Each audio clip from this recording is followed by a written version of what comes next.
What's up, y'all? Today we're talking about the Chicago Cubs, a team that's doing really good this year. They're 29-23. They're a half game back of first place. They're 1.5 out of the wild cards, but they have a lot of contracts coming off the books. And is this a year where they buy and they go all out for the playoffs, or they sell off their pieces? Some of these pieces that are coming off the books are big ones. You got Kris Bryant's contract at the end of the year, 19 mil. Javier Baez's contract's up at the end of the year, 11 mil. Anthony Rizzo's 16.5 mil is up at the end of this year.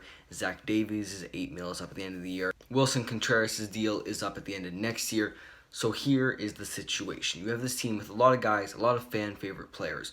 Do you trade them off for prospect capital and rebuild and maybe be good in 3 to 4 years? Or do you keep them for one last hurrah this season? Because there's a chance to make the playoffs. The Cardinals are good. They're in first place right now. They're only a half game back. The Brewers are right on their tail. I think it's going to be really hard to make the wild card because you have the Dodgers, Padres, Giants, and then maybe one of the Mets, Braves, Phillies. All those guys are fighting for wild card spots. It's a tough situation for the Cubs. There's reason to believe this Cubs team could win the division and get a playoff series. They did last year and they lost to the Marlins. This team still has Kris Bryant, Javier Baez, Anthony Rizzo, Jock Peterson, Ian Happ, Wilson Contreras. I might be forgetting some guys. The lineup bangs. They're 8-2 in their last 10. The problem is the rotation on this team. This rotation has Jake Arrieta, Zach Davies, Adbert Alzolay, Kyle Hendricks, Trevor Williams. It's cool. They don't have a single pitcher with an ERA under 4. And that is obviously the big problem. So the pitching is not strong, and pitching is that thing that you really need during a 162-game season, and you really need in the playoffs. So that's what makes me think they'll sell. And obviously, Kris Bryant, I don't think is coming back. That's just at least what the public believes, and I'm going to believe that Kris Bryant's not coming back. I think they could get Rizzo and Baez back. If you get Rizzo, Baez, maybe Zach Davies back, is that enough? They don't have much more room to make moves. Is that enough to run it back again next year and still be good? I don't know. Right now, Baseball Reference gives them a 41% chance to make the postseason, 2% chance to make the World Series.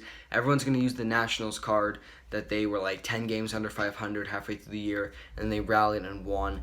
I still think that Nationals team is different. They had the pitching. They had Scherzer, Strasburg, Corbin. This team doesn't have the pitching. It's got the lineup. They're 13th in run scores, 12th in batting average, 10 in team OPS. Those are really good. They're a good defensive team as well, but they're 10th in ERA. Actually, that's really good. 17 in WHIP and 15th in opponent's batting average. So they're really like right in the middle. It's such a tough decision because you never want to be like right in the middle where you just miss the playoffs. You don't get top picks. You're not sure. So I would say, if I had to give my full opinion, I think you have to trade Kris Bryant this year.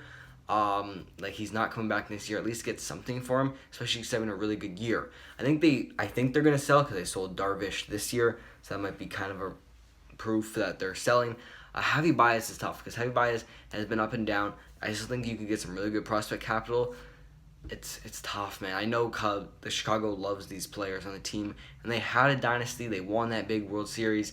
It might be coming to the end, and it might be smarter for their future to be better in 3 to 4 years with a quick rebuild than keep these guys for one more hurrah, and now that's 5 or 6 years down the line. In 2019, the Cubs had the 29th ranked farm system. They had the 22nd ranked farm system in 2020, and in 2021, they had the 17th.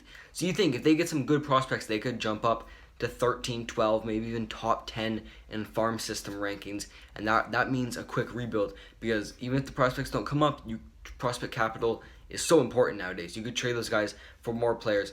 It would suck. I think they're going to try and bring back Rizzo no matter what so he can retire a Cub. He'll play the next 5-6 more years. Retire a Cub. I think Kris Bryant's gone. Baez, I don't know. Contreras, I don't know. It's tough for Chicago, but this is baseball, man. I know I always bring it back to the Blue Jays, but a couple years ago, 2015-16 Blue Jays, they were really good, and they had to sell everyone off so they could rebuild for this team of all their prospects now. It sucks. That's kind of the way baseball goes. Hopefully you guys enjoyed the video. We've been going a lot more, so I appreciate the love, and I think I'm out. Peace.